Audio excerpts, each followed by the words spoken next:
They called it the Death Strip, in places 500 feet of open ground behind the Berlin Wall, raked flat every morning so the guards could read the footprints of anyone who ran in the night. It was not empty land between two walls. It was a machine, signal fences, dogs, floodlights, and men with orders to shoot. And every layer was built to kill the person crossing it before he reached the other side. Tom here, from Forgotten Europe. I'll take you through the death strip the way an escaper would have met it. One layer at a time, from the first fence to the last wall. Why a strip of raked sand could be deadlier than the wall itself, and what the regime was still building when the whole thing collapsed, the automated border they never finished. This was not one wall. It was 96 miles of them, ringing West Berlin, 302 watchtowers, 20 bunkers, 7,000 guards, and lamps every 100 feet that made the death strip the brightest place in the city after dark. But Berlin was only the part you could see, and it hid a stranger truth. In the city, the killing was done by men. Out on the rest of the border, more than 800 miles of fence and field. The regime did not trust men with it. It built machines instead. To understand the death strip, you have to stop seeing it as a wall and start seeing it as a product, something the regime designed, tested against the people who tried to beat it, and rebuilt again and again across 28 years in 4 separate generations until it was very nearly perfect. And the first thing they built was not the wall at all. It was an absence. When the border went up in 1961, there were houses along this line, apartment blocks whose back windows opened straight onto the west, close enough that people climbed onto the sills and jumped, while West Berlin firemen stood in the street below, holding out sheets to catch them. On the 22nd of August, 1961, 9 days after the border closed, a 58-year-old woman named Ida Siekmann pushed her bedding and her belongings out of her third-floor window on Bernauer Strasse, and then jumped after them before the firemen below were ready. She did not survive the fall. She is remembered as the first person to die at the Berlin Wall. There would be many more. But her death taught the regime something it would act on. The buildings themselves were a way out. So it closed that route the way it would close every route after it. It bricked up the windows. It emptied the buildings. It tore them down. It cut a corridor straight through a living city, cleared the people out of it, flattened their homes, and left behind a long, bare strip of open ground. And then they covered it in sand and raked it smooth. This is the part that sounds almost gentle and is not. The raked sand was not neglect. It was a sensor, the simplest one in the whole system. A guard could walk the line at first light and read in the disturbed grains exactly where a body had crossed in the dark and exactly which of his own comrades had let it happen. One strip of sand, doing the work of a camera and an informant at the same time. And the emptiness itself was the first real design decision. Open ground gives nothing back, no tree, no doorway, no shadow to fall into. From the towers, every inch of it was a clear, unbroken field of fire. The void was not the gap between the defenses. The void was defense number 1. The wall everyone pictures came later and took all the attention. But it was this empty, raked ground, not the concrete, that every layer after it was designed to make deadlier still. But an open field only traps you if someone is looking when you cross it. And in the first years, no one always was. A runner could be over and gone before any guard knew he had moved. The empty ground could expose a body. What it could not do was sound an alarm. The first wall in 1961 was just wire and breeze blocks, and people went over it, under it, and through it within days. The regime learned the lesson every engineer eventually learns. A barrier you cannot monitor is not a barrier. It is only a delay. So the next version added something that could feel you coming. A fence, and this one was not built to stop you. It was built to tell on you. It stood about 6 feet high, wire mesh strung with low-voltage electric strands at the top, the middle, and the bottom. You could climb it. You could even cut it. That was never the point. The instant the wire was touched or broken, an alarm sounded in the nearest guard post, and a light came up on a panel, telling the soldiers to the exact section where the line had just been breached. It bought the regime the one thing that turns a fence into a trap: time. Seconds. Just enough for the men in the towers to turn, fix the spot, and swing the lights and the rifles around before the runner had crossed the open ground behind it. The historians who have worked through the border troop manuals, Pertti Ahonen, who wrote the definitive study of the people who died on this border, among them, describe a system engineered around one cold sequence: detect, locate, intercept. The fence detected you. The sand located you. The men intercepted you. Each part simply handed you to the next. In practice, the signal fence failed constantly. Corroded contacts, false alarms thrown by wind and rabbits and snow.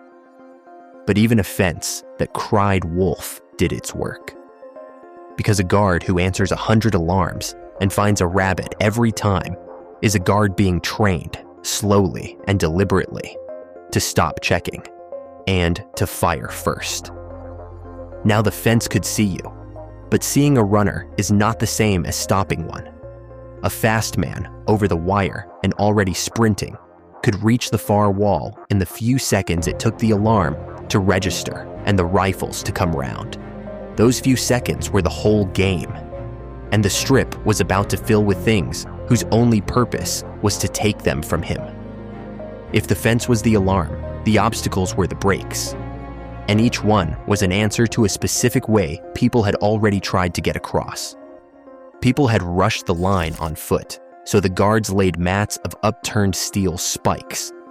Stalin's carpet, where a body might land after a jump or step while running.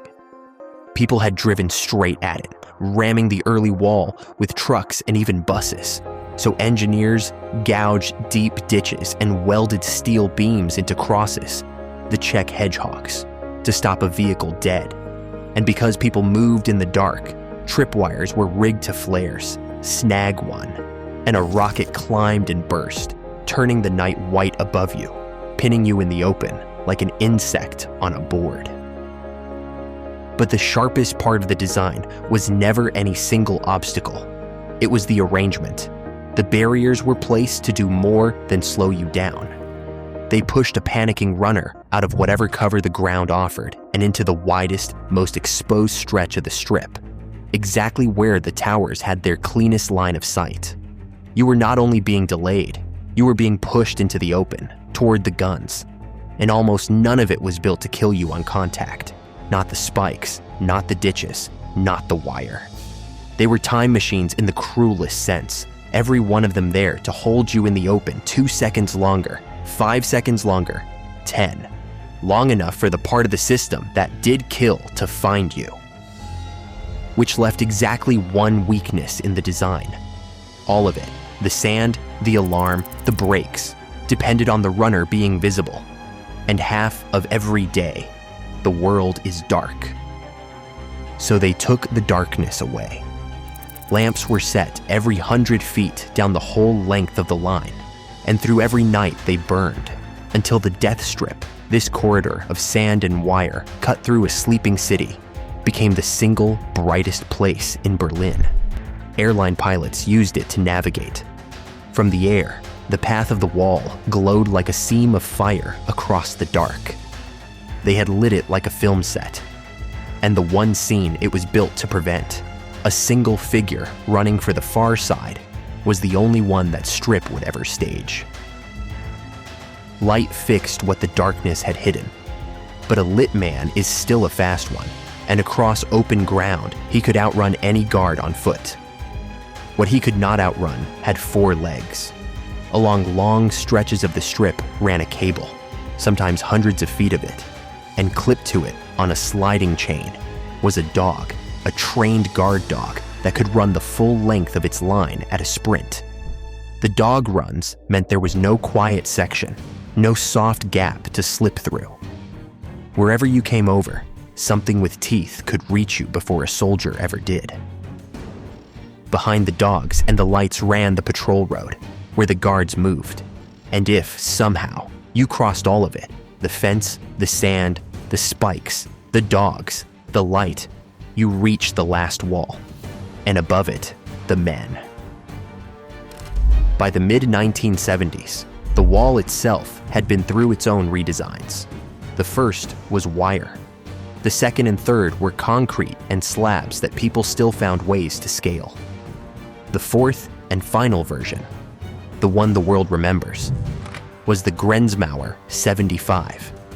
Concrete sections nearly 12 feet high, locked into an L shape so they could not be pushed over, and capped along the top with a smooth, round pipe. Put there for one reason, so that a climber's hands would find nothing to hold and slide. This was as close to a perfect wall as the regime ever got. And yet the wall was never the part that killed you. A wall is only an edge, the last line, the thing in the photographs. What killed people was everything in front of it.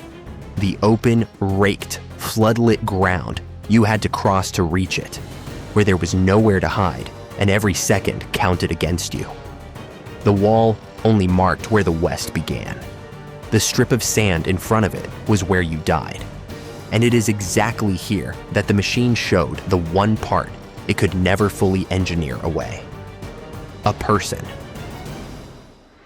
302 watchtowers stood along the Berlin line, 20 bunkers between them, and at any hour, around 7,000 soldiers were watching. From the towers, they had everything the designers had given them. A clear, lit, open field, with every runner held inside it by fence and spike and dog. All that remained was the last instruction, and that instruction needed a human being to carry it out. It was called the Schießbefehl, the order to shoot. Guards were trained and instructed in writing that an escape was to be stopped by firearm when it could be stopped no other way.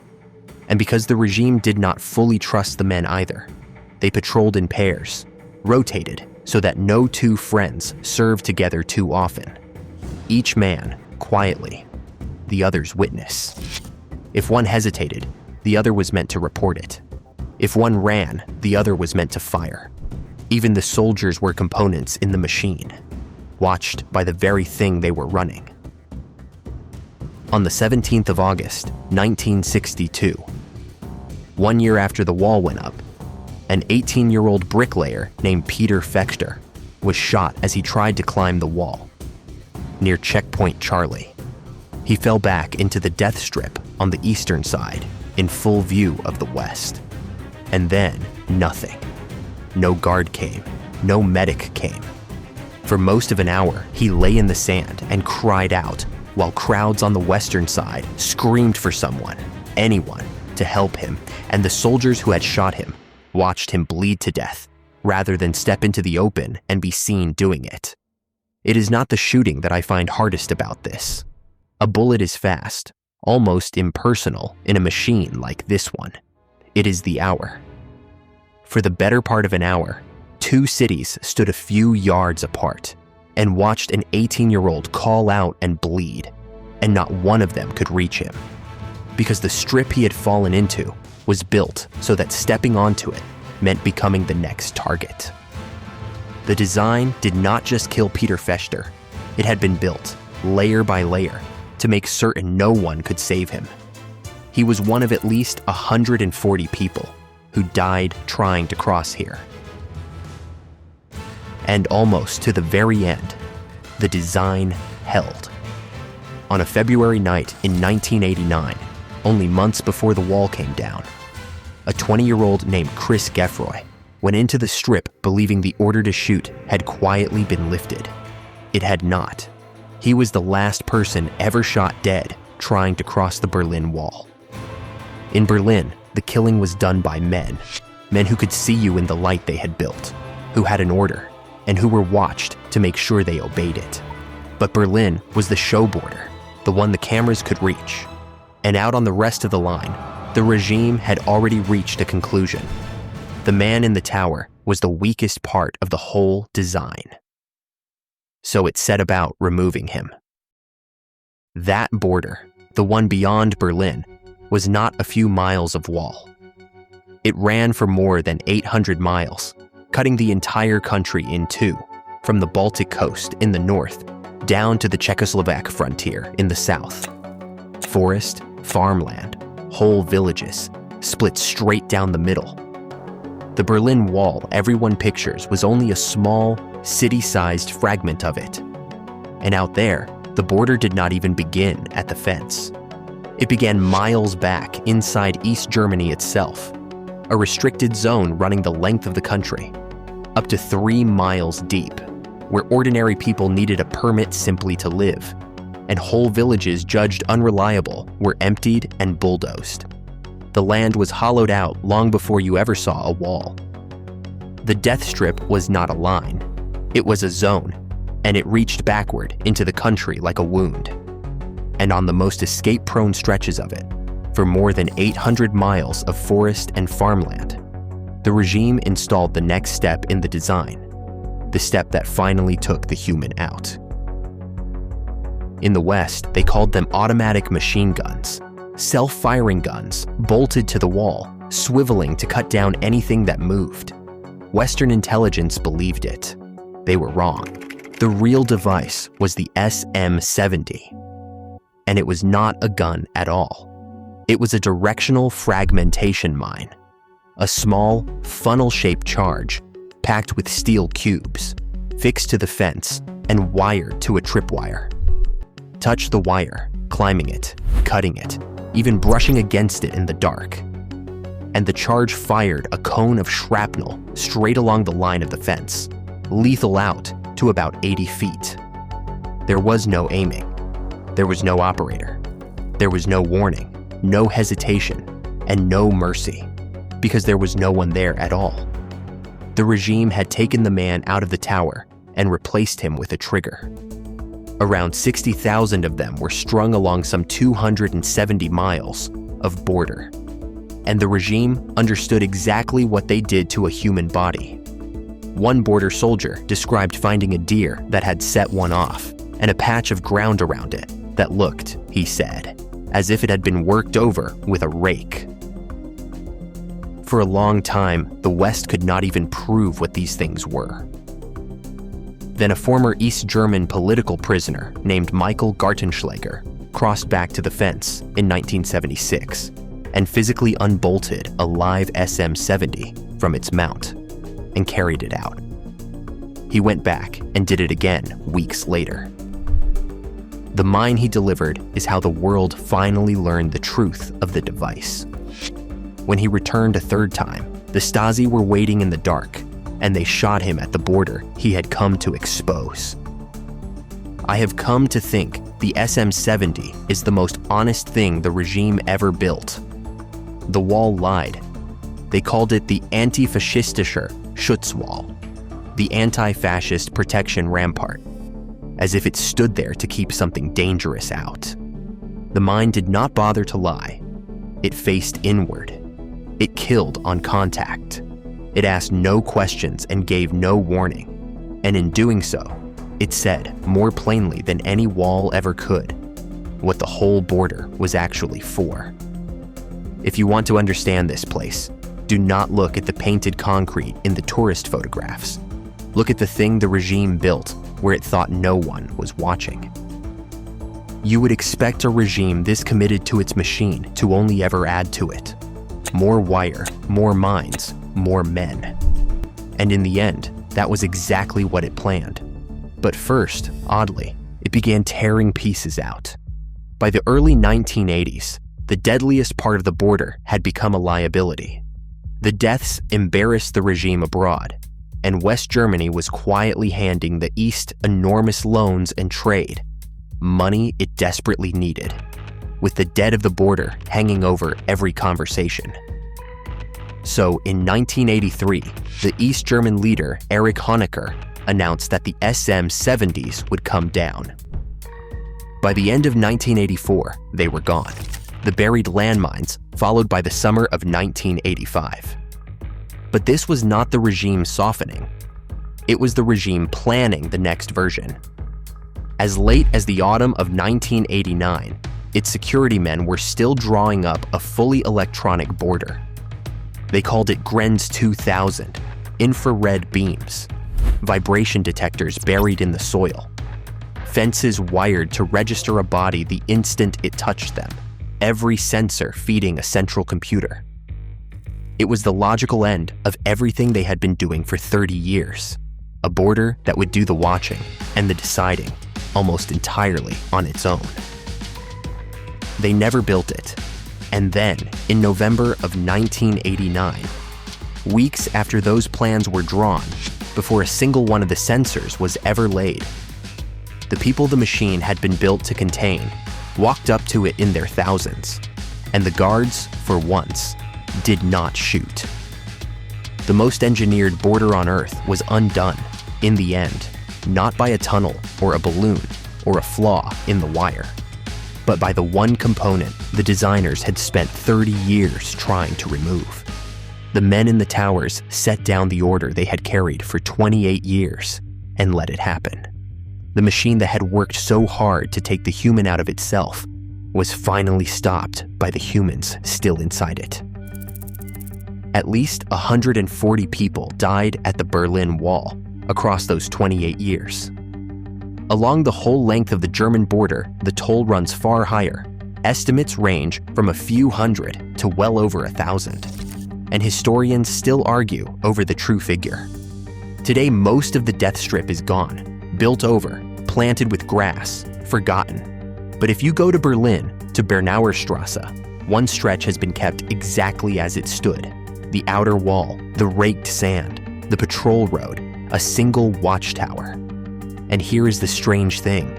You can only see the whole of it, the layers, the depth, the awful geometry, from a platform built up above, which is fitting, because that was always the secret of the death strip. Down on the ground, running, you would only ever have seen one piece of it at a time. So stand on that platform and look down at the raked sand and remember what it was for. Not to be crossed, to be read, smoothed flat every morning, waiting to take the last print of whoever had tried in the night to cross a machine that the regime had spent 28 years perfecting, layer by patient layer, to make certain that they never could.